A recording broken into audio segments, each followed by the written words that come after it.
Thursday, March 11th. I'm Rim. I'm Scott. And this is Geeknights. Tonight, Avatar.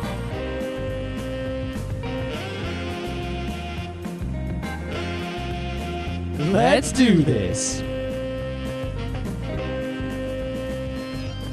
I was going to talk about your man pack for the opening, but This is not an opening. Scott decided he wants his man pack to be the thing of the day. It's not my man pack. Well, not yet. Apparently, it should be your man pack. No, it's man packs. And apparently, you need some. No, I don't. Yeah, this is what happens when we don't actually have anything interesting. I mean, all I have to talk about that's meta, that I could actually talk about on the show, is stuff like the fat woman that prevented me from catching the train I wanted to catch. I had an opening bit. I just forgot what it was. And I had a second opening bit that I moved to news. And because I forgot the first opening bit, and then well, now what do I got? Nothing. Well, I worry if I keep bringing up, like, in the morning, every couple weeks, it's like, yeah, this fat woman got in my way. It sounds like I'm just, I don't know, like I'm attracted to fat women, or somehow fat women are, like, central to my life. Maybe a confirmation They're just bias. so large, you can't not notice them. They have some sort of gravitation. Why is it always women? Why aren't there, fat dudes? There are. It's just they're never in my way on the escalator. Ever. I don't know why. I don't think there's any difference between fat men and fat women. It's just except their, their ability to use an escalator quickly. I don't know, but maybe I'll end this because today, like for the fifth time, I see the 7 train coming. I'm going down this long escalator that I usually just walk down like every commuter does. And this woman's just blocking the whole escalator. And I'm standing behind her and I see the train come and then go. And then we get to the bottom of the escalator and I stand there for like 10 minutes to wait for another train. I think next time I'm just going for it. I'm just going to like jump up on the rail and run past her. I remembered what my other opening bit was, which is what I was talking about 5 minutes ago, which is considering removing all hairs. Oh yeah, well, but I don't see the thing is here's the pro con rundown. Ready? Pro number 1: I like less maintenance and not having any hairs. You get the cool breeze. It's much easier to wear hats and helmets. I will say this, right? I don't plan to ever really cut my long hair, but I have these vague memories of what it feels like to have short hair. Like I can imagine, like when I was it's like 10. a great weight has been lifted. It's like a million souls cried out and were suddenly silenced. No, okay. So the thing is, is my hair actually right now it looks all right. It does. There's nothing wrong with it, except if there's a camera, right? It looks like I'm diseased. Well, it's partly the way cameras pick up, especially I think this camera in particular does some sort of color correction. Like if you get the top of my head, you even see this line down the top, like when I have my hair tied back. No, there are like some pictures I saw of me on the internet where it looks like I have some, like cancer or whatever. And I'm like, it doesn't look too good. See, now I'm thinking your options are 1, keep it because you are primed for Aramaki hair. Yeah, but the problem is Aramaki hair only looks good when you're old and gray, which I have not. I could do an Aramaki cosplay and then shave it up. Maybe you should. You'd have to grow the Jufro out a little bit on the sides, though. You have to. Well, the problem is the sides are basically the same as they always were. They're exactly the way the top used to be, but the top is not what it once was. Well, here's the trouble. Aramaki hair is awesome, but between Aramaki hair and current hair is clown hair. Exactly. This is another problem, right? Is that if I shave it all off and I let it grow back, it's basically going to be horrible in the in-between stages as it comes back in. The next option is what one of my coworkers at IBM did. And he'd lost his hair kind of early in the same pattern you did, but he still had the sides. He just kept the top to the bitter end, and eventually all the middle and the top went away, and he had like trimmed clown hair. And it worked. Like a Costanza situation? Yeah, it was basically a Costanza. That's not good. The other option is just to go all out. The trouble with all out is you do not know what the shape of your head is. Remember Adam? Well, it's not so much the shape of the head I'm worried about. What I'm worried about is some other factors, such as, it's sort of, first of all, it's like a one-way street, sort of. It's like if I go, there's no turning back. So if it was the bad, I don't like to do anything I can't undo if I don't have to, right? Secondly, there's the situation of, I was reading on the internets, of course, for help with this, the situation of the pale scalp, right? Yeah, you can suntan that. Yeah, but I mean, immediately, right? I have to go outside, the same day. Makeup. Right? So it's like you go outside and you're going to have this strangely colored head. Scott, there are 2 options, 3 options for a there. couple days. Makeup, baseball cap, awesome hat. This would be an opportunity to start wearing like fedoras or Well, something. I definitely, there's going to be hats whether I have hairs or not. I'm definitely because, you'll find in my news I will discuss helmets, of course, of the bicycle variety, which are, I guarantee they're far more comfortable when you have less hairs. Because you look at Lance Armstrong, he doesn't have any fucking hairs, right? Yeah. And then Captain Jean-Luc Picard. Also no hairs. Yep. Right? Sexiest man alive. So you're done with Neil Gaiman? Neil Gaiman has kind of this. There was a Neil Gaiman house tour video I saw on the internets recently. He has this kind of roguish Britishness that I really like, but at the same time, Patrick Stewart has command. So Rim, you like to be taken command of? Is that what you're saying? If it's a starship captain of the USS Enterprise, so Emily taking command of Rim? Is that how it goes? Emily does not look like Patrick Stewart. I don't think she's going to shave her head either. Well, I mean, remember Adam went through the exact same debate you went through, and he was in a worse. He was in a worse situation than I'm at now. If I was him, I would have gone over. If I was at the point at which he went for it, I would have gone for it way before. Yeah, but I'm not yet at the line. But the debate was, what if you have a funny shaped head? What if there's a the dent other in question there? is, right? You look right. One of my grandpas, my dad's dad. Went all baldness, just like my dad had crazy baldness, right? But my mom's dad, it thinned and then it stopped, right? So it's like it could be like this. It is now forever. It's possible. It could just like reach this point, and I could be at 80 with the same exact thing I got now. I don't know. It's a mystery. I don't know what I would do. You could try to get someone to Photoshop you bald. I requested that a few times, but you might have to start wearing like tiny little sunglasses because you could rock that look maybe, like the tiny little red sunglasses. But I already bought dots. expensive sunglasses. I'm not buying them again. No, you wear the expensive sunglasses when there's actually sun. You wear the other sunglasses all the time and don't actually look through them. Like why? the tiny, because they look good. Bald guy with like tiny red spectacles. That's a pain in the ass. Yeah, but it's a good look. The idea is to reduce the pain in the ass. But it's a good look. I don't care. Beauty before duty. No. Fashion before function? No. The other way around. So, I don't know what you should do. I don't know. Anyway, news. So I already talked about my news a little bit. Might as well go all the way, right? So something about bicycle helmets. Yeah. No. It's just that if I was bald, a bicycle helmet would be comfortable. More comfortable than if I had hair. Half the reason I never wear helmets when I ski or bike or anything is because I hate putting my hair under there. Skiing helmets? I've never seen anyone wear a skiing helmet. But it's not really a bad idea now that you think about it. No, actually, all studies show that skiing helmets have in no way decreased the number of fatalities skiing. That's because most of that's true, but it would reduce, I guess, head injuries. The primary... But the thing is, skiing head injuries are kind of rare, even if you go completely unprotected. It's mostly limb injuries. Actually, no, it's neck not. Neck and back injuries. It's primarily neck injuries if you're not wearing a helmet, or if you are wearing a helmet. Head injuries if you... It's a head if you're not wearing... If you are wearing a helmet, whatever. Regardless, the point is, the reason the helmets don't matter is because the primary factor in how severely you hurt yourself is the severity of the accident. And almost nothing else has any effect. Only 3 types of people wear helmets skiing. Wusses, snowboarders doing tricks, and people skiing either in crazy hard stuff or ice. And the latter 2, you should be wearing a helmet. Who skis in crazy hard stuff and ice? A lot of people. In fact, if I'm skiing on like a black diamond and there's like straight up ice, I'll wear a helmet because I don't want to fall and hit my head on what is effectively concrete. I would wear a helmet on the ski jump. Ski jump actually not that dangerous compared to No, it's really not. The thing is, it looks a lot higher on TV than it is in real life. It's not actually that high. It's pretty high. Well, the thing is like it's Scott, mostly... you go skiing. I do like a 4-foot jump, and holy shit. Ski jump is not that high. It's less. It's like high dive high. It's not. It's not like bungee jump high. It's still... I want to see a ski jump that's bungee jump high. That'd be fucking awesome. There are people who do stuff like that. No, but I want to see that in the Olympics. Okay. Anyway, bicycling. So I've been looking at buying some bicycles. I've seen a few. But the thing is, I was gonna go actually like pick one up like tomorrow. Just go to 2 or 3 different places until I found what I wanted. it's gonna rain like from now until whenever. So I was like, well, you're delaying my Now, action here until forever. Yeah, and my work, there's a New York law about they have to let you bring a bike in the freight elevators. Basically because if I had to leave the bike on the street, I would not ride my bike to work.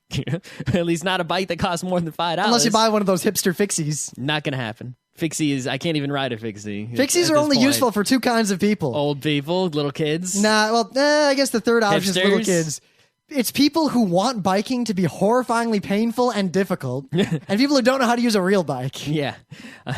Actually, I saw someone sent me a link over to a bike that I was like, I can't get that bike. It's a fixie. But actually, what it has internal gears in the rear hub. Those aren't really fixies. My dad had a bike like that. It has a planetary, sort of gear system in the hub. And then you don't have a derailleur, the bike. Yeah, those are great. They're basically zero maintenance, and you get 3 gears. They're great. They're like what old ladies There was use. one with 7 gears. 7? Yeah. Holy shit. Right. But anyway, this goes back to my news, which is that the Something Hours of Adrenaline Solo World Championship is a grueling showcase for the world's toughest bikes and such and such. It's in Canada. And this dude, a 37-year-old firefighter, right? He won the single speed division, so basically the fixie division, on a bike with no chain. It had a belt, a belt just like a timing belt in a car, a rubber belt. And I didn't even that it's like, well, why not do that? But so it was like one of those obvious ideas just no one had done until recently. And the thing that's interesting about the belt, right, is that obviously you don't have a derailleur. So if you want gears, you have to use the planetary in hub system, all right? And 2, notice when you usually ride a bike with, a chain and gears, right, there's that catch. It's like you'll move the pedals like forward like, a half a centimeter before the spikes on the gear catch the chain. The spike will be in between 2 links.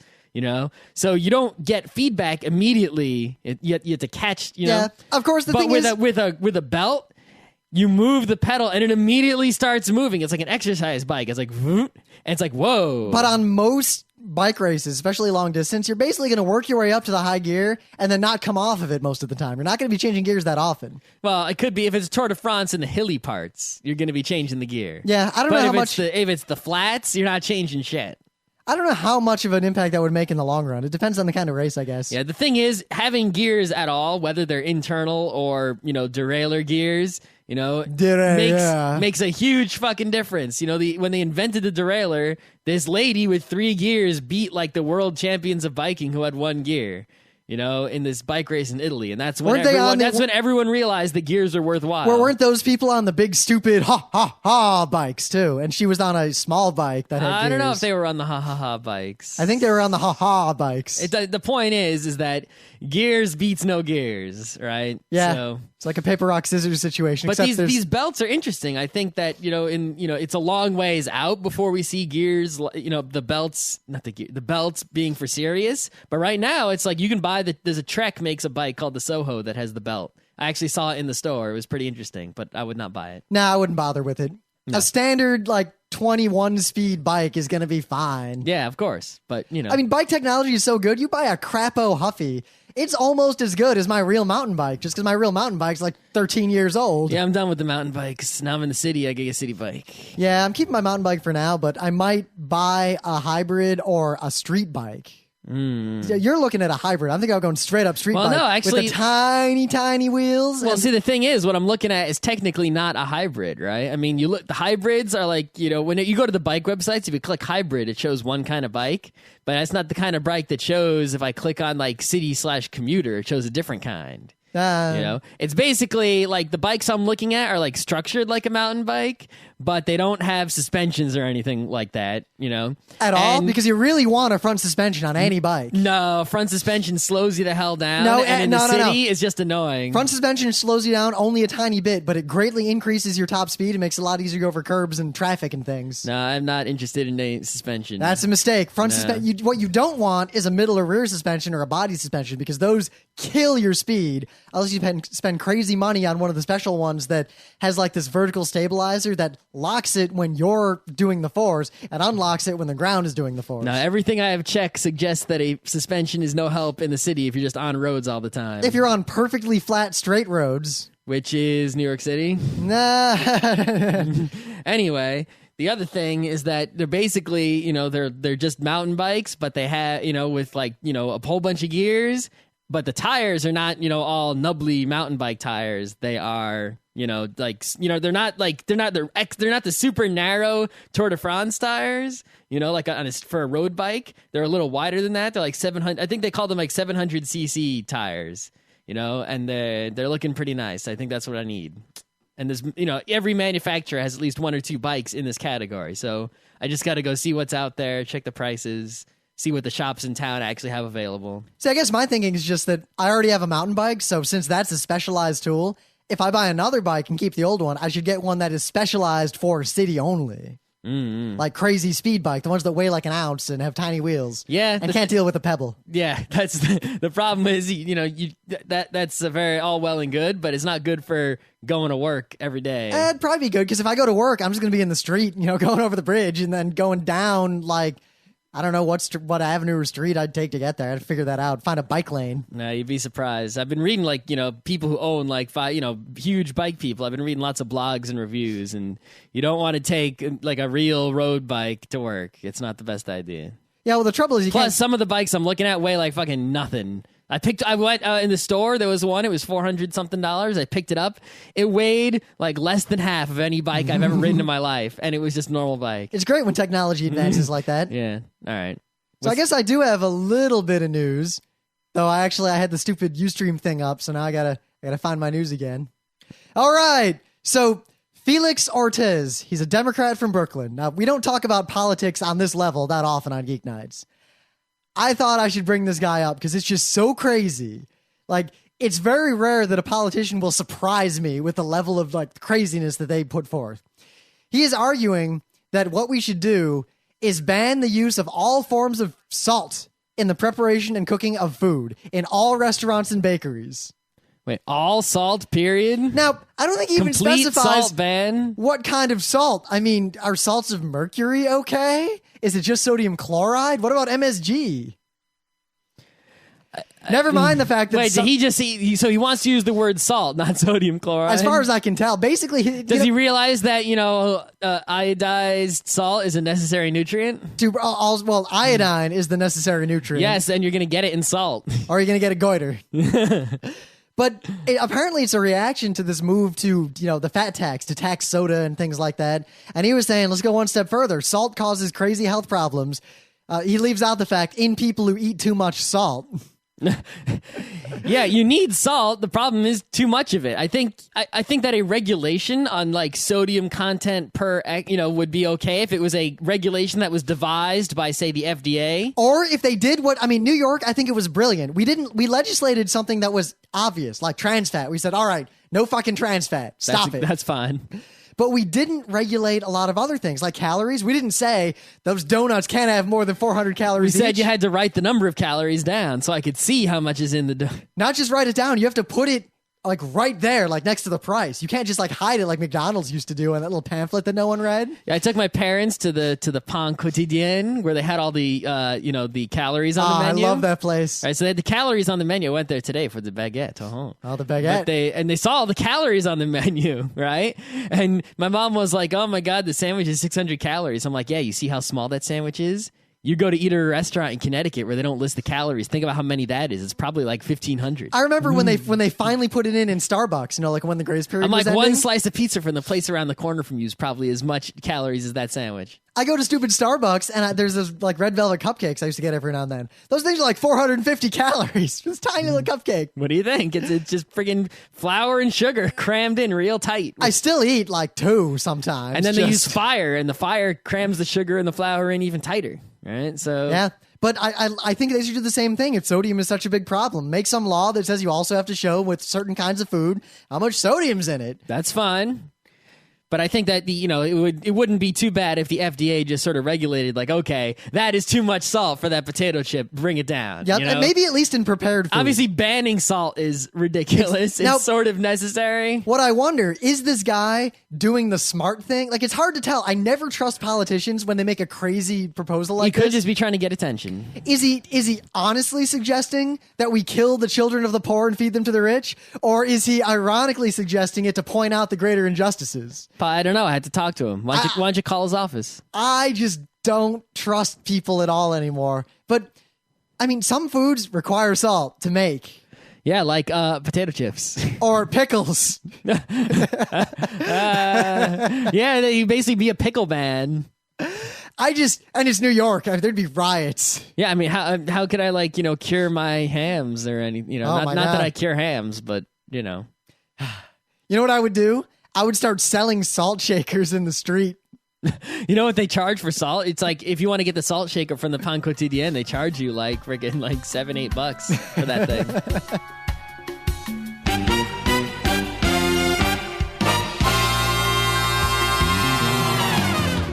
Things of the day. So, the exit sign, the red exit sign. It's everywhere in the world. Oh, wait, in the United States. Not the whole world doesn't speak English. No kidding. So, in the U.S., we have this exit sign. For many of our listeners might not be aware of this. It's a red sign that says exit, and it's it's a white sign that has the word exit in red letters. And it's usually lit up with a red light bulb. So oftentimes it's a black sign with the word exit. Oh, I've never seen that. Often. Okay. Anyway, it says exit and it's lit up, and there's laws about you have to have these things. They have to be lit up. They have to tell people where the exits are, because back in the day, without those signs, building catches fire, everyone just died. They didn't know how to get out. Yeah, it's like, well, I mean, let's say I'm in a building, right? I mean, if I'm familiar with the building and I need to get out, right? It's like, think about this. I've used the elevator all the time, but in a fire, I can't use the elevator. So I stand up and I say, I got to get the hell out of here. So I got to look, where's the nearest exit? So if I've never used the stairwell, I'm on the 7th floor. I don't use the stairwell in my office building. I don't even know where it is. So I'm going to look for one of those red exit signs to figure out where the hell to get the hell out. And if that sign isn't there, my exit will be much delayed. Well, that's also why. Imagine if I'm in an unfamiliar building, like I'm going for a meeting in some building or I'm a job interview. I don't know where the hell the exit is. Well, you know how many people I run into just going to work who are in Grand Central, like in the lower floor, like the main, and just can't figure out how to get outside. Yeah. But I took a whole class on this at RIT on haptic design and user interface design and all that. And they had this great example of a serious problem where if you have a stairwell and people are evacuating in an emergency, they tend to just go all the way to the basement. Yep. They don't even think to stop at the ground floor. So a lot of places mandate putting a physical divider, just forcing you to stop and before you go into the basement and say, do I really want to go down one more flight? In the building that I live in, the stairwell to the basement is actually a separate stairwell from the other stairwell. Man, you might be fucked if you don't realize you're on the ground floor and you run into that one. What do you mean? You run into that one and go down to the basement and there's no other way out? Oh, it's kind of hard because in order to get into the place where you enter to the basement stairwell from the first floor is right near, you can see outside from there. And if you're in the basement, you can also get outside from the basement. So it's actually, it's not the worst idea. My building, my company, we have these disaster kits in case, there's ever a serious problem. Especially, I didn't work there when this happened. Remember the steam pipe explosion? Yep. That was outside the window of my office. All right. And from what old coworkers tell me, basically one guy said, the power flickered. What was that noise? Someone else says, yeah, there's smoke coming out of Grand Central. And 2 seconds later, everyone's gone. But we have a rappelling kit to get out of the building now. I would just use it for fun. We also have I have an air supply. I have a 20-minute supply of oxygen. That's very necessary. Under my desk. I can pull the button and oxygen. Wait, everyone has one under their desk? Well, all the important employees do. I don't have one. You should tell your company you need a disaster kit. It has a flashlight. It has a rape whistle. It has all. What do you need a rape whistle for? In case the building collapses on me, I can be like, help, tweet, tweet, tweet, help. Oh, that's not tweet, a bad tweet, idea. Tweet. Yeah. But an air horn would be better. Because then what if you couldn't, you're having trouble whistling, you could just be like, I also have this light I can clip to myself that it's the craziest LED light I've ever seen. It is painful to look at. I kind of want to use it just as a flashlight, but I don't want to not have it if the building ever catches fire. That's all high quality stuff. Maybe I'll get my own kit and just put it in my desk. Yeah. And then take it to every office I work in. The coolest part is the way the gas mask works, because they're like, don't open it, it'll ruin it. You rip it open and it activates. Yep. Automatically. And you stick it on your face and you've got 20 or 30 minutes of oxygen. But one with a gas mask would probably be expensive, but a whistle and a light bulb would be cheap. Yeah, but the gas mask... The repelling kit's probably also expensive. Yeah. Only a few people have those, and they're trained in its use to get everyone else down. Because they decided they don't want everyone to have one in case someone wants to quit the company in epic glory. By rappelling down the side of the building? Rappelling down the building, fingers held high. Would you not be tempted to do that? I would rappel out the building and put graffiti on the side of it. Actually, my office, does have openable windows, and it's like 8 stories down. A rappelling kit actually be pretty useful. It's a big window. I could get out it pretty easily. So what does the rest of the world use for exit signs? Because much of the world does not have our fancy word exit. I mean, our word is pretty good. I don't know what words you have elsewhere. I mean, salida, whatever. That's way too long. So it turns out there is, in fact, an international standard. The entire freaking world uses this standard, except us. Like the metric system. Yep. Screw you, world. So the rest of the world has this picture of a green guy running out a door. Yep. It was designed by some Japanese person. It was designed by a man named Yukio Ota. And kind of recently, like in the 80s, I think. Yep. Actually, there's a new rule, though, that says every door to a stairwell in New York City has to have exit on it, and they put the green man on a lot of those. Yeah, the green man is starting to crop up in major cities, but nowhere else. Yeah. There was apparently a big fight between the Soviets and the Japanese over 2 slightly different... Basically, the Soviets were like, your design's okay, but it doesn't actually show a door. So we're going to make one with a door. And the Japanese were I think what it was is that they both simultaneously and separately designed really similar things. And then everyone was like, well, these two people came up with such a similar design. Obviously, they're on the right track. Yeah, but they quibbled over details for a while. But my building has both. It has the exit signs and it has a little green guy on the stairwells. Mm-hmm. Yep, the green guy on the stairwells is becoming really common in the U.S. In New York City. The story behind this is just really interesting. And my thing of the day is just this long article talking all about it and the people involved and the arguments and all the examples of it. It's pretty cool. Mm-hmm. So my thing today is man packs.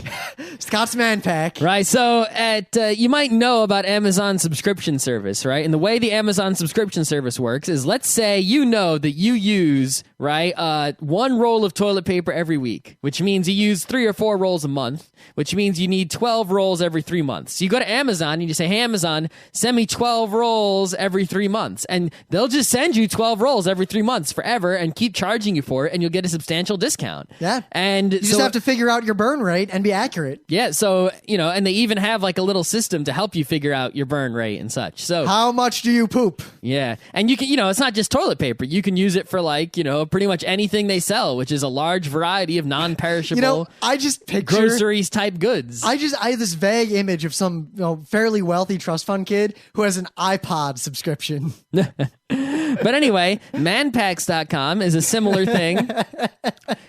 You basically subscribe to man packs, to socks, underwear, and undershirts. And it's the cheapest plan is like $7 a month for just socks. And they'll send you 3 pairs of socks every 3 months. The coolest part, I was reading the rationale behind it, and the idea was guys don't ever replace underwear and socks until they're forced to. And I do it all at once, right? But if you do this, you'll always be slightly cycling in, out with the oldest and in with the newest all the time. So you'll always have some new, some medium, and you'll never have some old nasties because you'll get rid of them. Like my loincloth? Yeah, exactly. Right? But what I've been doing is everything's new, everything's medium, then everything's old, then everything's new. But you hold out with the old forever. Right, but there's a situation where you're like, everything is old, and that's not a good situation to be in. What if I have to do something fancy? I don't have any new. And you're worried, this fancy underwear party. Well, no, socks or whatever,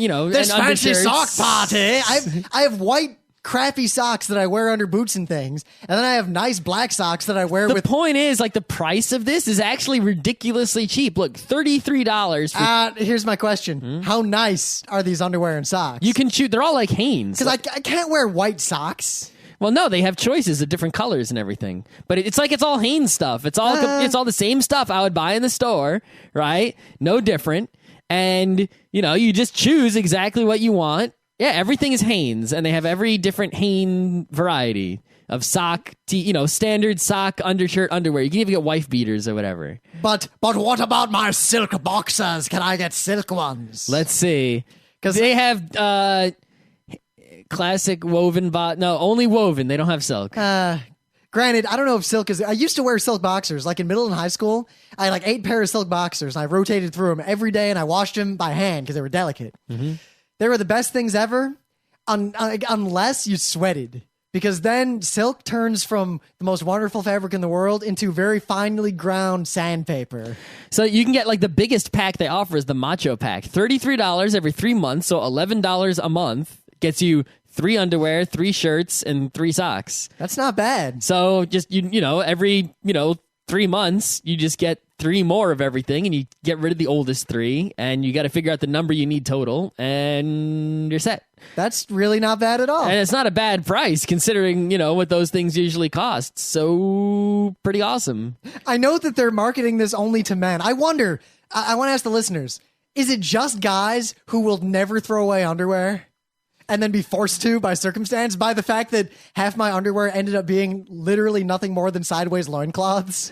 I have a feeling that ladies are more likely to buy new underwear when their underwear is no good anymore. Emily's saying no. No. So that's hopefully Plus, everything. ladies need a greater quantity of underwear. Wait, now, how could you say that? They do need- you wear a pair of underwear more than one day? Ladies, by default, if they have boobs, need twice as much underwear. Well, guys need Unless they have some sort of one-piece underwear. I've never seen that. So I'll say this. I don't consider t-shirts underwear. There's something different because I don't wear like look. Right, that's look exactly what I'm now. saying is that a Look, bra is underwear, therefore, and a t-shirt is not. Therefore, but why? ladies need twice as much underwear. What about a brozier? A manzier? A bro? Do you wear a bro? No. Then what? Then you're wearing half as much underwear. But what about a really tight t-shirt? Isn't that just a sports bra? Nah. Are you wearing it under? I mean, luckily I get away with this. And I got like the blazer on, right? And I got the dress shirt. Look, no undershirt. Isn't it warm still wearing the blazer while sitting? Usually you take it off when you sit. Nah, I'm kind of used to it. Okay. I mean, I wear these things every stupid day. Actually, this one's due for a dry cleaning. All right. My My thing of the day is done. If you need underwear, sign up. And you're a man, and you can calculate. Or you're your a burn woman rate. who wears man's underwear. What about a man who wears women's underwear? This is not the site for you. So, Avatar. We went and seen a movie that wasn't an anime, wasn't an indie film, wasn't in some weird theater. We went to see a normal mainstream movie. We only Way waited late after it had been out forever. because it was freaking sold out every time I tried to see it. Well, because you kept trying to see it in fancy 3D Because in the city. I didn't want to not see it in 3D. Yeah, I mean, think about it. There are a lot of cities where you couldn't see it in 3D. that's true. Yeah.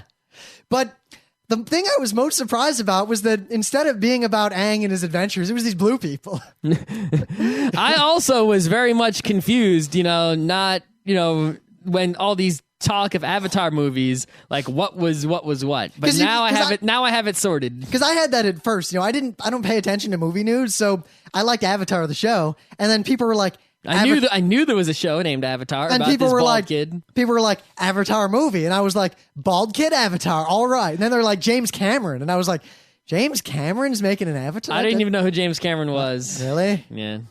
Wow. And people were like, oh my God, this movie is so popular. I'm like, the movie of the cartoon that Rim likes is so popular that it's taken over the world? But way later, I knew, all right, that so doesn't make sense. there are 2 movies called Avatar, and then recently I realized they changed the name of the bald kid movie to The Last Airbender. That's a good move, yes. I think. But now there's Mamoru Oshii also making a movie called Avatar. Well, that's an old movie. That sucks. Oh, I thought it was a new movie. No. Oh, awesome. The one that we saw, it was like Swedish or whatever. Austrian, what country did he make it in? Oh, but wasn't that called What was it called? It was called something else. And it sucked. It did. What I'm was sorry, it called? Mamoru Oshii. I like your animes. I don't like your real movies. Avalon. Oh, it was close. AV began with. And It was Mamoru Oshii. You can't blame me for getting that one wrong. That movie was awesome, and then it sucked. And then it was awesome again for like 5 minutes. And then it sucked. If they just left off that last twist, it would have been awesome. So Mamoru Oshii's Avalon is bad. Is he really making a new movie, Avatar? I heard something weird about that. Anyway, so all that aside, I figured out that there was a difference between these two movies a long time ago. I was on the train shortly before we moved to the city, and this cool guy saw me watching Bald Kid Avatar on the train on my laptop because I fucking love it. And he's like, "Oh, Avatar, my kids were watching it, but then it was actually awesome, so I watched it too. Isn't it awesome?" Funny how adults like us like it, and we were talking about it. And then as I'm leaving the train, he's like, "Oh yeah, but did you see that, you know, they're making a movie about it, but it's all like weird and everybody's blue. I don't know what the fuck's going on with that." And I never saw the guy again. So You couldn't. I'm sure he's figured it out by now, as we have. either that or he was We like, had the same confusion he had. yeah. So No, he is not a stupid person. We're talking Otherwise, about- we are stupid people. we're talking about Blue People 3D. James Cameron. Yep, so I pretty much knew what to expect based on internet rumblings, you Yep. know, some sort of, you know, tree-hugging type movie with a Fern Gully kind of plot, but also robots in action and 3D and crazy special effects. See, here's what I and expected. $1 zillion of Hollywood production. One, James Cameron, so I had a certain expectation already. That didn't give me any expectation because it didn't mean anything to me. But two, I saw the internet hate machine mobilized immediately on this movie. And I don't know, I mean, a lot of our listeners are younger, but we were kind of like in the movie going, like on our own. Like I will go to the theater on my own as a kid when Titanic came out. And I still never seen that movie. Really? Yeah. Dude, now, the Titanic and Avatar in the internet hate machine, or back then it was before the internet hate machine existed. It was just the pop culture hate machine. The movies were crazy popular right away and just had like, they kept generating crazy revenues every weekend. Like every theater just had the movie going and going and going. That And was Jurassic Park. Yeah, Jurassic was Park in the too. theater for years. But Titanic and Avatar almost immediately had this weird like reactionary situation where it was cool to be like, yeah, Titanic, fuck that movie. That movie sucked ass. And you know what? It wasn't the greatest movie in the world, but it wasn't really a bad movie. It was a solid movie, but because it was so popular, like the more popular it got, the more popular it was to talk about how it was stupid that it was popular and how everyone who likes it sucks and the movie's stupid. I haven't seen that much hate for Avatar. I've just seen normal rumblings, but it's been a larger rumbling. But it's, you know, but the thing is, that phenomenon you just described, I've seen it myself. We were at work and we saw some ads on the internet for Celine Dion's stuff, something, and I was like, what the hell? I don't really know who it is. I know it's some singing lady everyone makes fun of. That's pretty much all I know, right? So I'm like, doesn't everyone make fun of this lady? How is she making money? Why is there advertisements? And the advertisement was serious. It was like, come see her. And I was like, it seems like the whole world hates this lady. But nope, she's one of those popular entertainers ever. Right. So if she's so popular, right, then what do all these crazy fans, if she has so many fans, what do those fans think when they see this huge hate machine against this person who I don't even know any, you know, song she sings, so I don't even know if Really? I like her or not. Yeah.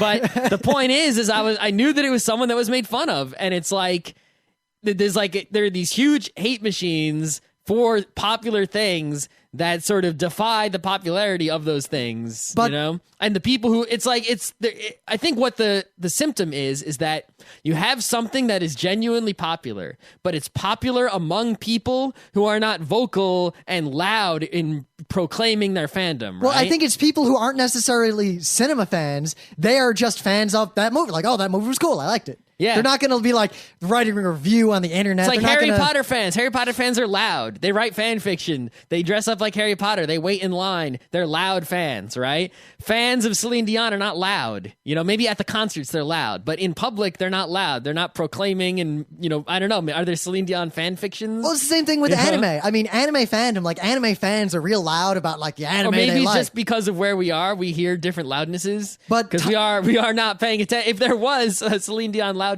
we would not be in a position to hear it.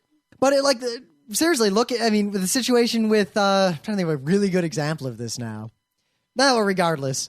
So the complaints I saw primarily about Avatar were that, one, people would say things like, oh, it's just a Fern Gully ripoff, which was Kind of true. It was true, but only on like the most superficial surface level. Yeah, it was also about, you know, tree hugging. That's pretty much the only thing that has in common with or Fern a lot of Gully. people would say, oh, it was the noble, savage, blah, just like, and immediately dismiss the movie on that alone. But when you look at it, but I mean, that's a silly argument to make because there are only 8 stories, or how many stories is it? What's that? Yeah, like the hero comes, or the stranger comes to town, someone goes on a mission. Right. So there's only X number of different stories to tell. So any movie that comes out is going to be one of those. So that's like saying, oh, that's that one, therefore it sucks. Well, then everything sucks. Yep. But even then, their complaint wasn't really that valid in the movie, because the movie was kind of, they're noble savages that are actually right about something.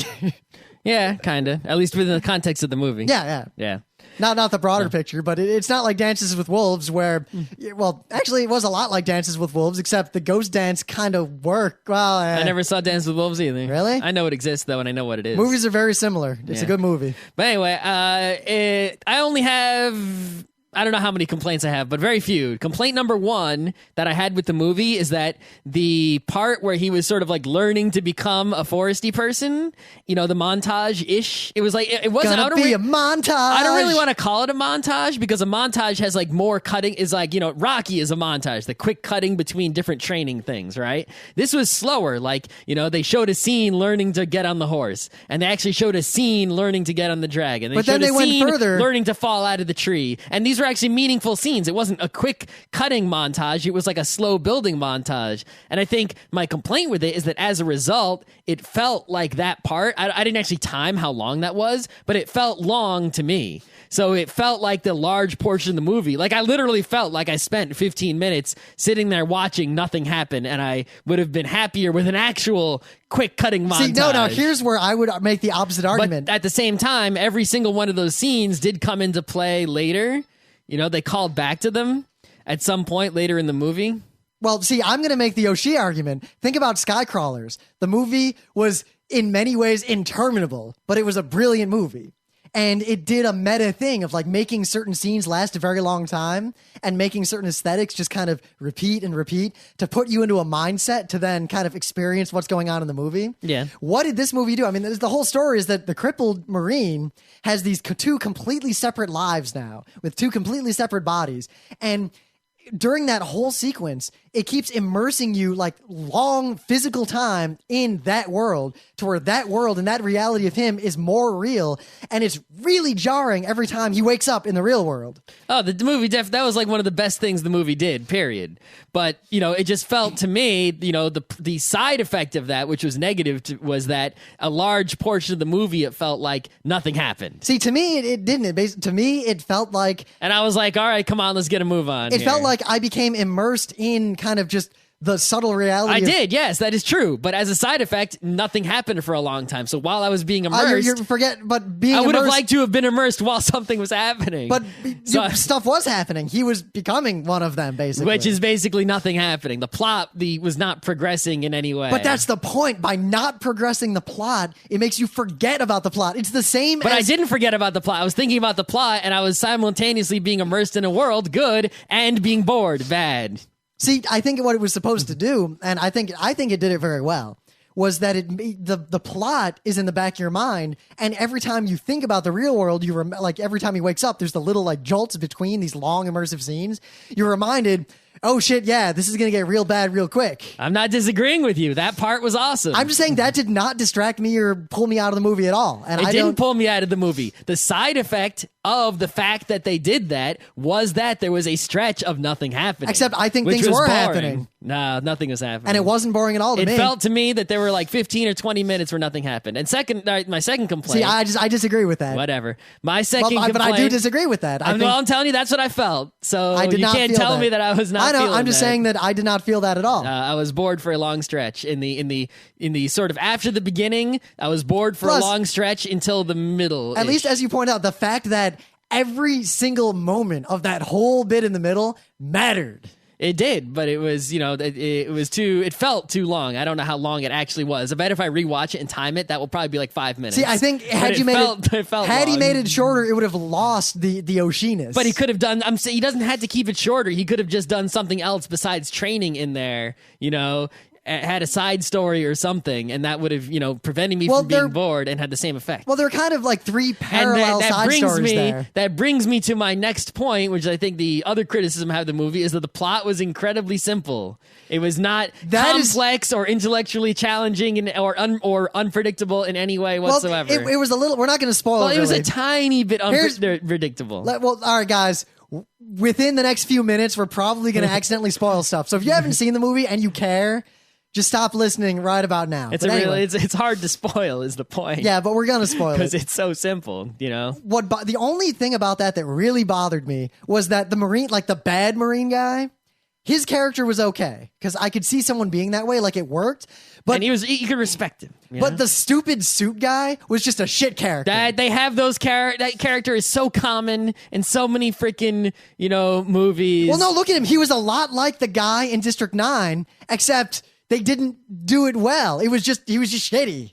There's always that guy who's the boss who's just like incompetent and jerky, and it's like, I've seen that character too many times. Get him the hell out of my face. Now, if they look at Die Hard is a great example, right? You look at Die Hard, the boss of the office in Die Hard, is basically just like that, But the terrorist in Die Hard is like, he's smart. You can give him your respects. But that's the kind of bad guy I need. Here's what they could have done that would have fixed that character for me 100%. Because he was, that kind of corporate jackass, right? Yep. Imagine if at the, he was like, yeah, just do it. When things fell apart and the military guys were like, let's just murder all those people. We'll deal with it, blah, blah, blah. And he was like, yeah, sure, go for it. If he had at that point been like, whoa, this is way too far. And then like there'd been a little plot about that. That could have made the character more interesting. If he'd been a corporate shill, but then when it really seriously is bad. Well, there was the one part, right, where they went up to him and they were like, look, you were going to kill babies. Do you want this blood on your hands? And he was like, all right, fine. You got one shot. Let's go. Yep, but then they didn't use that. So they showed that this guy was not just, the stereotypical retarded boss guy character. But they didn't use it to its fullest. But then they didn't use it. And then, at the end of the movie, he's like just frowning, like, oh. And it's like, well, what did you... They could have made a subtle change to that part of the story and had him just at some moment be like, this has gone too far. And suddenly his character is a good character. But instead it was just kind of a crap character that was actually distracting from the movie. Yeah. And two, I would have rather there not have been a way to transfer him for real. Yeah, that was... Had that not been there... Well, it was so obvious when they tried it the first time. Yes. That I was like, oh, well, now I know the end of the movie. Thanks. But here are two things. Making it there, like had it been there in the first part and failed, if the end of the movie would have been he does some sort of sacrifice that will prevent him from doing that joining, and like he knows that he cannot do that, and he gives that up to save them, that could have been more powerful. Mm-hmm. Or if they hadn't had that at all, and he sacrificed himself, and all those people sacrificed themselves knowing that they could not ever, like they basically were all going to die and they did it anyway. That also would have been a better ending. The fact that he had the option and that he was able to pull it off, I thought was a little bit of a cop-out. Yeah.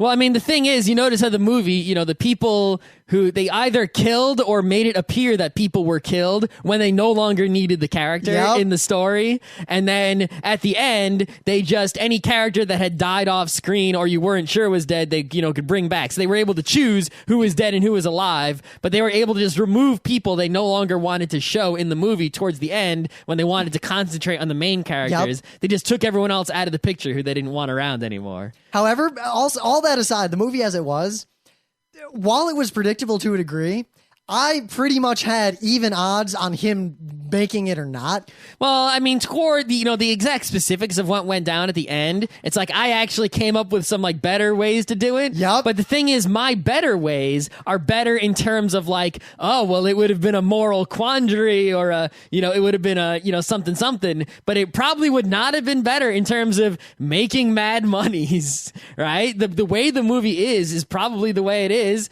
and it resulted in its incredible box office success. And if, any of these slight improvements like making the plot more intelligent or more complex or more morally challenging probably would have hurt it in the box office. Well, at the same time, that is why I'm not in charge of those things. There's a problem that I've fallen for it before, and I think a lot of people who are into cinema or into these sorts of things or look at movies with a more intellectual bent, you sort of get into this trap to where you always want the sad ending because the bad ending is more true or more likely or more realistic or more interesting. I don't necessarily need a sad ending. I just need a more unexpected and interesting ending. If I can, you need to have foreshadowing. Chekhov's gun is necessary because if you don't have any foreshadowing, there were like 10 Chekhov's guns. There were in this 1,000 movie. Chekhov's penises, right? So if you don't have, however, I did not. There was a non-Chekhov gun when he runs off in the middle, toward the end to do his thing.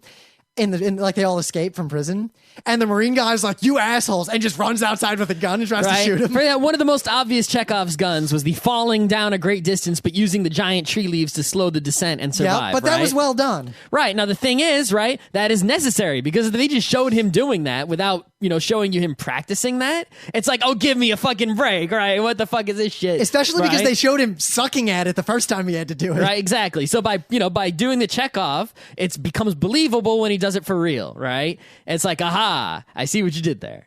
But at the same time, if you have too much Chekhov in the plot department, then it's like, I know exactly what's going to happen. Why don't you just leave now? I can tell you the ending. What's the point? To a degree, what you need to do, right, is the correct technique is to bring out Chekhov's gun, and then right after you bring it out, another Chekhov's gun mixes with the first one in a way you didn't see coming, because you can see individual guns. You can't see two guns pointed at each other from a great distance. So that is the trick, it's You know what that Snatch. is, though? You know what that is? That is the openers to Gundam Seed. No. It's Snatch, right? In Snatch, it's like, I see this is going this way. I see this is going that way. But then two people open a door and they're standing in the hallway facing each other. And it's like, oh, fuck. You silly fat bastard. Pull your socks up, right? So that's right. So that is the right way to do things in the Book of Scott. The other way to do it, and I've seen this done to great effect, is to have the Chekhov's gun be so prominent and so Scooby-Doo, and then just have nothing happen with it until everyone forgets it's there. Exactly. And then the second you forget... The comedian, you gotta have a comedian figure that out for you, because the comedian will tell the jokes early in the routine, and at the very end, the last line will be a callback to that earlier joke that you forgot about. Bill Cosby was the fucking master of that. So many people are the master of that, but you need to have a comedian get that timing for you on that one. Otherwise, it doesn't work. Like Emily and I a while ago went to see Who's Afraid of Virginia Woolf, and it's a great play. And I'm not going to spoil it, but there's that gigantic gun over the fireplace. And you just know someone's going to... It's the guy dressed all in white who stands there not doing anything. You know he's going to do the crazy kung fu. But I'm looking at the gun and I'm like, that's the Chekhov's gun. That's the Chekhov's gun. That's the Chekhov's gun. That's the Chekhov. But I totally didn't see it coming when the Chekhov's gun Chekhov'd. Then he did it right. That's the way it goes.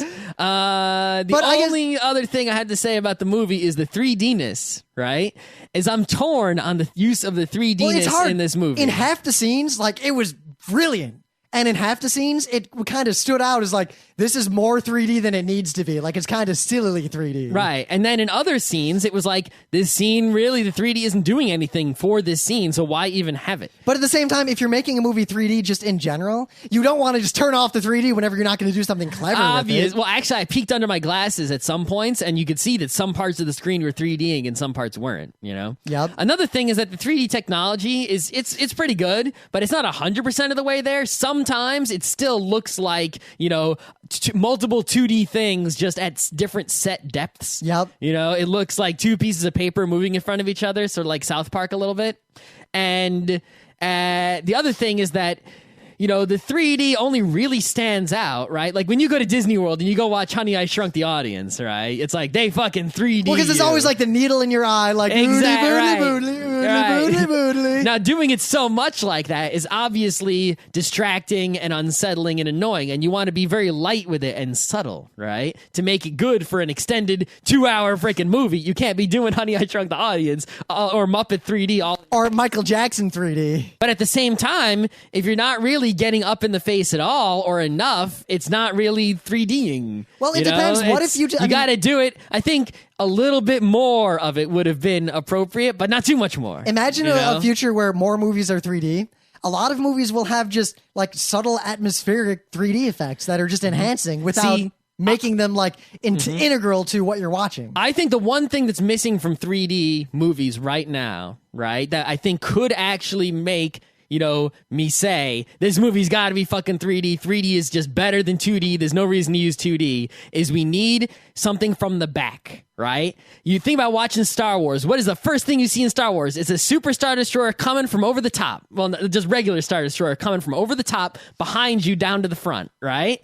And they get the surround sound. They figured that out. You hear it coming from behind, and you see it coming down from the top of the screen. You're saying remove some of the director's control to force you, like, this is the only screen you can see? No, I'm saying if I go to see Star Wars in 3D, if the Star Destroyer comes from the back of my head and comes down over the front, and I see it coming from behind, if I look up and see the bottom of it on top of me, that is fucking 3D. That's possible. Right? Like, you look and it is in the fucking movie theater, right, above everybody going forward and not just coming down from the top of the screen. That is what we need for 3D movies. Well, it's possible, but that was one thing that drew me out of the movie a couple of times is when something big like came out of the screen, a ship or something, but then I'd see it suddenly disappear at the edges of the screen. Mm-hmm. It's still in my field of view. Yep.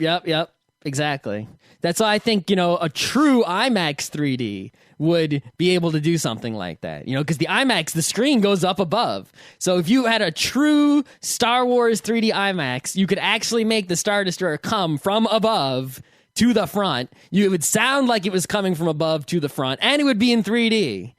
That is what we need to go for. The one thing I do want to talk about, because no one's gonna watch that and say, oh, it could have been in 2D. But someone who saw Avatar and said, oh, it would have been the same in 2D. It's like, well, kind of almost. You can, you can't just, totally dismiss that argument. But with the IMAX from behind, you could dismiss them easily. Well, a point I do want to make about the movie, because I don't, if we didn't say it, I like the movie. I think it was a solid movie. I'm glad I watched it. It was okay. I'm not going to run out and buy the DVD or watch it again or. But I think it was a great, pop. Think of this, a very popular sci-fi, good blockbuster movie. It's proved so much in the meta level. Piracy aside, blockbusters still sell and things like that. And it reminded, I think, some people in the industry, I hope, that sci-fi can be very popular if presented properly. I think part of the problem, though, was that Daryl Surratt, he said something that I think is true, at least for me. It's like, you want us to go see a movie of blue people versus robots and cheer for the blue people. Where's the movie where the robots are the good guys? But what I do want to point out is that also the robots didn't really do enough. I think because they weren't a big part of the movie. I know. I wanted to see more robot. I like robot. But what was interesting is that what got me and you and a lot of people in our age group and a lot of people in general into anime back in the day. It wasn't necessarily that it was animated, it's that a lot of it was cool sci-fi. It was just quality sci-fi, Leiji Matsumoto. But what is a characteristic of a lot of that old school anime sci-fi? The mechanical and technical design. What did this movie do? They put the level of detail into the stuff that only nerds would care about into a popular movie. The old Leiji Matsumoto with the little designs on the train, or the mech show where all the sprockets in the mech actually matter and are self-consistent in the animation. That is true. I mean, I said it has a simple plot, but really, Star Blazers has an equally simple plot. Yep. And look at, the mechs and the vehicles and the science and the flora and fauna, and there was very specific technical design, all the 3D displays they had in the movie. There was a lot of non-distracting but very self-consistent use of technology in the movie. Every little display, there was kind of this consistent OS that they were using for everything. And all the little timestamps and date stamps and numbers and things on screen all matched up and made sense. Model numbers on the sides of aircraft matter. They didn't matter, but they were self-consistent. All the stuff. A nerd would, I'm sure that someone's going to go through and they're going to find errors in the movie, as everyone always does. You can find errors in Gundam Seed, but what did Gundam Seed do? The tech is there if you care about it. It's self-consistent, but it doesn't get in the way of the real movie. I also like how they didn't do any stupid restrictions on things just for the sake of the plot. It's everything just sort of made sense. They came in, it's they pushed the button to wake him out of the thing, and then they didn't pull an Ava. It didn't oh, now it's broken. Duh. They didn't do anything silly oh, well, you can't use it between the hours of 3 and 6, or they didn't make any stupid, exceptions for no reason other than to create a plot point or plot device. They just, they put all the plot devices into things that were okay, as opposed to just nonsensical, arbitrary technical limitations for the sake of plot devising. Yep. None of that occurred, which was acceptable. It was, though, all plot and everything aside, it was pretty freaking beautiful. I think that's pretty much, it's one of those things. It's like the Utena movie. It was better than the Utena movie, but, the art bookness of it is definitely well above the, the plot storyness of it. As an art book, it gets like A++. Yep. So it's like... At least in terms of the year 2000. I wonder how... will it hold up? Yeah, in the year 2025, am I going to look at this and will it look the way? 25. Will it look the way that like a PlayStation 1 game looks now? Well, I mean, not that long ago, like a year ago, I randomly watched like a big chunk of the third Lord of the Rings movie. A lot of that CG really doesn't hold up. Really? Like it kind of bothered me. Of course, I think part of the reason it doesn't hold up is that it holds up if you watch it in the theater. But like on a TV, a lot of stuff really stands out, especially if you've already seen the movie and you're not kind of immersed in it, in the big screenness of it. I don't think Avatar would hold up as well if you were watching it on a little TV without 3D.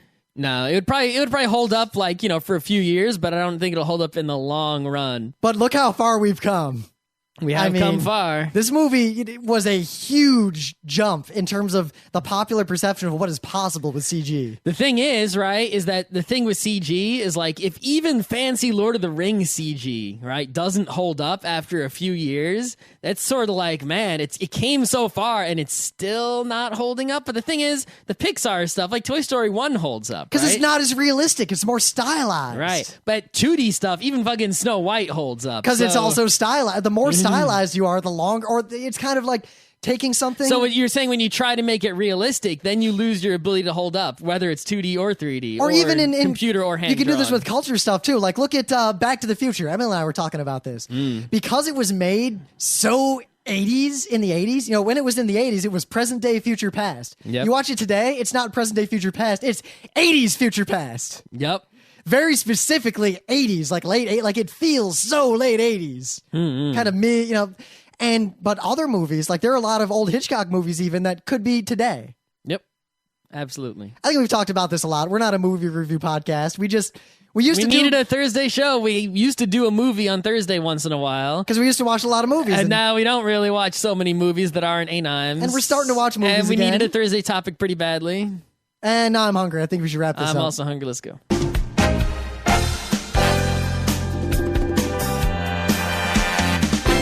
This has been Geeknights with Rim and Scott. Special thanks to DJ Pretzel for the opening music, Kat Lee for web design, and Brando K for the logos. Be sure to visit our website at frontrowcrew.com for show notes, discussion, news, and more. Remember, Geeknights is not one, but 4 different shows. Sci-Tech Mondays, Gaming Tuesdays, Anime Comic Wednesdays, and Indiscriminate Thursdays. Geeknights is distributed under a Creative Commons Attribution 3.0 license. Geeknights is recorded live with no studio and no audience. But unlike those other late shows, it's actually recorded at night.